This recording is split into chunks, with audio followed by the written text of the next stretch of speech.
Hai, pernah gak sih kalian bertanya-tanya, Pancasila yang kita hafal sejak SD itu ternyata perjalanannya tidak mudah loh.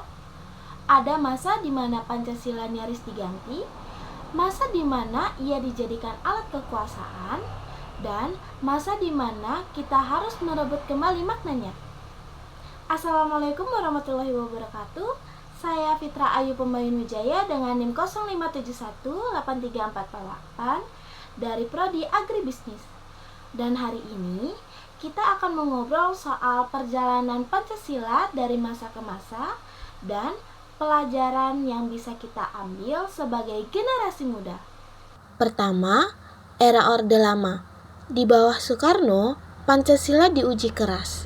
Tahun 1959, Dekret Presiden membubarkan Parlemen dan mengembalikan UUD 1945.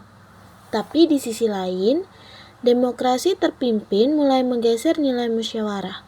PKI semakin kuat dan puncaknya peristiwa G30 1965, sebuah tragedi yang mengguncang fondasi bangsa.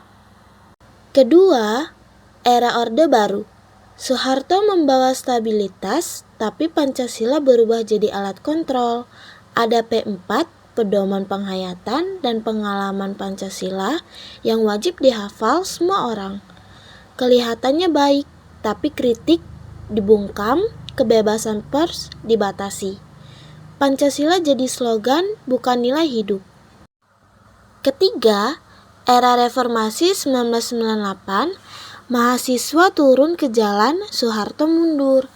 Pancasila direbut kembali oleh rakyat sebagai dasar demokrasi sejati, bukan alat kekuasaan.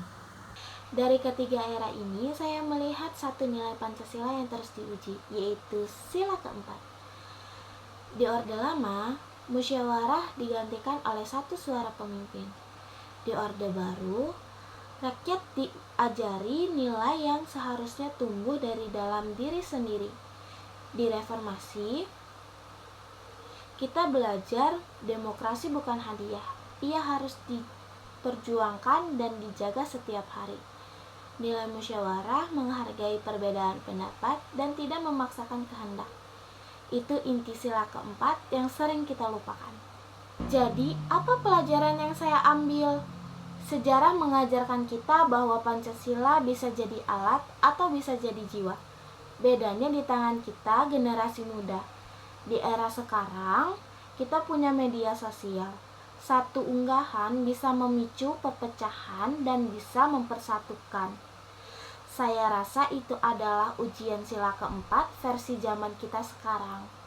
Bisakah kita bermusyawarah di kolom komentar?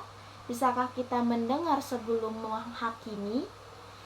Yang saya pelajari dari sejarah ini adalah Pancasila bukanlah hafalan. Ia adalah pilihan sikap setiap hari. Itu tadi refleksi saya tentang Pancasila dalam sejarah. Kalau kalian punya pendapat atau pengalaman lain, saya senang mendengarnya. Terima kasih sudah menonton. Sampai jumpa.